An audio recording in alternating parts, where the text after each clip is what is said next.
Tidak terasa, sudah 7 bulan kita masih berkutat menghadapi pandemi yang sama, yaitu COVID-19.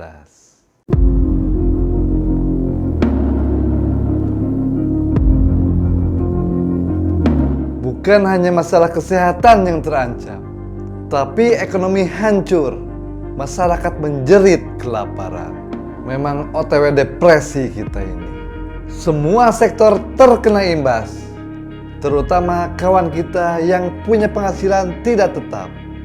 Para buruh harian lepas, pedagang kecil, musisi jalanan, pemeran seni, ojek online, IO, dan masih banyak yang lainnya.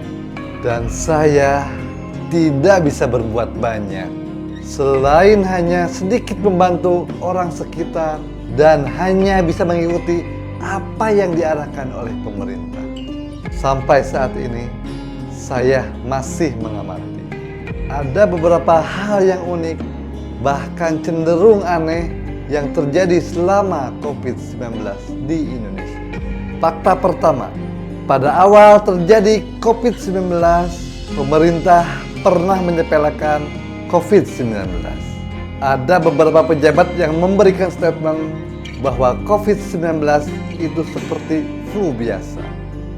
Ada juga yang bilang virus corona tidak akan hidup di Indonesia. Virus corona tidak akan masuk ke Indonesia karena punya iklim yang tropis. Tapi sekarang pemerintah kebakaran jenggot, kewalahan menghadapi virus ini. Kita masih ingat ketika kota Wuhan dalam keadaan yang sangat darurat, bahkan seperti kota mati. Dan pada saat itu seluruh dunia panik.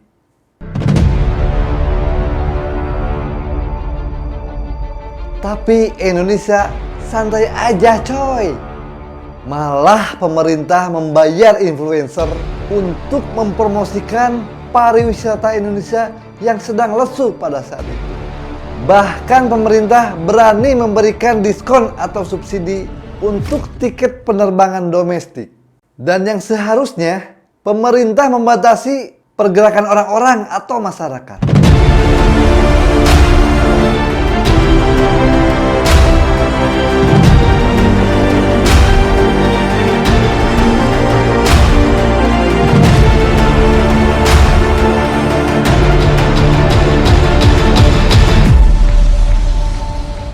Selanjutnya, screening awal kesehatan tidak dilakukan secara benar di bandara. Ketika di seluruh dunia sedang panik menghadapi COVID-19, TKI dari berbagai negara banyak yang pulang ke Indonesia. Ketika para TKI sudah sampai di bandara Indonesia, pertanyaannya, kenapa tidak di-screening ulang secara benar atau diisolasi? Tapi ini malah bebas pulang ke rumahnya masing-masing. Yang jadi repot kan kita, tenaga kesehatan yang tugasnya di daerah, harus mencari, melacak, datang ke rumahnya langsung untuk screening kesehatan. Dan sebagian besar dari TKI ini masuk dalam golongan ODP. Untuk itu mereka harus isolasi di rumahnya masing-masing. Padahal rumahnya tidak mendukung untuk dilakukan isolasi mandiri. Fakta aneh selanjutnya, rapid test dijadikan sebagai dasar acuan. Bahkan rapid test dijadikan sebagai syarat administrasi di beberapa daerah untuk bepergian keluar kota.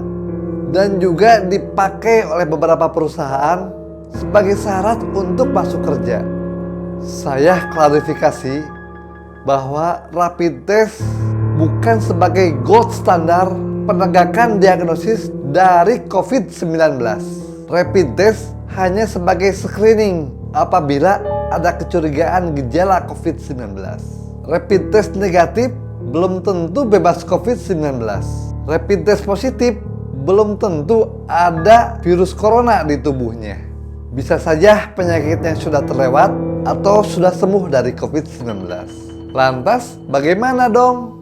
Nah, yang menjadi acuan gold standar diagnosis COVID-19 adalah PCR test swab, baik dari spesimen hidung ataupun mulut.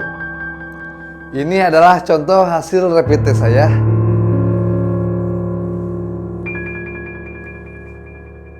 Dan ini tidaklah efektif untuk menegakkan diagnosis COVID-19.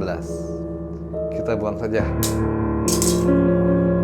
Dan ini adalah contoh hasil pemeriksaan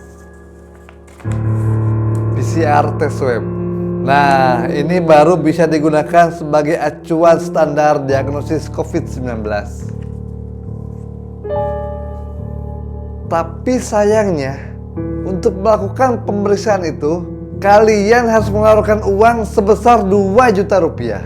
Sangat tidak terjangkau oleh masyarakat. Bayangkan kalau seandainya tenaga buruh di Jakarta dengan gaji UMR ingin pulang ke kampung halamannya dan harus menghabiskan setengah gajinya untuk pemeriksaan swab saja. Ini menjadi PR untuk pemerintah. Untuk mengatasi pandemi COVID-19 bukan dengan 3M, mencuci tangan, menjaga jarak, dan masker. Itu hanya untuk pencegahan aja, bos. Tapi dengan 3T, tes, tracing, dan treatment. Tes dan tracing harus menggunakan tes swab. Hanya saja pemeriksaan PCR tes swab sangat tidak terjangkau oleh masyarakat. Untuk itu, pemerintah harus mengambil kebijakan yang tepat agar tes PCR swab bisa dilakukan oleh seluruh lapisan masyarakat. Sekarang pertanyaannya, kenapa swab test yang dilakukan secara mandiri itu sangat mahal? Karena proses pengambilan swabnya itu tidaklah murah. Butuh proses yang lama dan harus memperhatikan protokol kesehatan yang sangat ketat. Mulai dari perangkat APD, handscoon, apron, face shield, masker N95, dan lain-lain yang menggunakan APD tingkat tinggi. Belum proses pengerjaannya dilakukan oleh laboratorium tertentu saja. Untuk itu, solusinya adalah tes swab secara massal, sehingga bisa menekan biaya pengerjaannya. Nah, jadi kesimpulannya, secara subjektif menurut pendapat saya, ada beberapa kebijakan pemerintah yang kurang tepat dan harus diperbaiki demi kepentingan seluruh rakyat Indonesia. Sebaiknya pemerintah lebih fokus menanggulangi pandemi COVID ini dengan cara 3T, tes, tracing, dan treatment. Sekali lagi, tes dan tracing harus dilakukan dengan PCR test swab. Dan supaya bisa menekan biayanya, lakukanlah secara massal. Akan tetapi, walau bagaimanapun juga, saya tetap menghormati kebijakan dari pemerintah. Saya hanyalah bagian kecil dari sistem pemerintah. Saya bukan siapa-siapa. Saya tidak punya kebijakan apa-apa. Dan saya tidak punya kepentingan apa-apa. Setidaknya, saya berupaya untuk melakukan yang terbaik demi masyarakat Indonesia. Sekian video saya kali ini.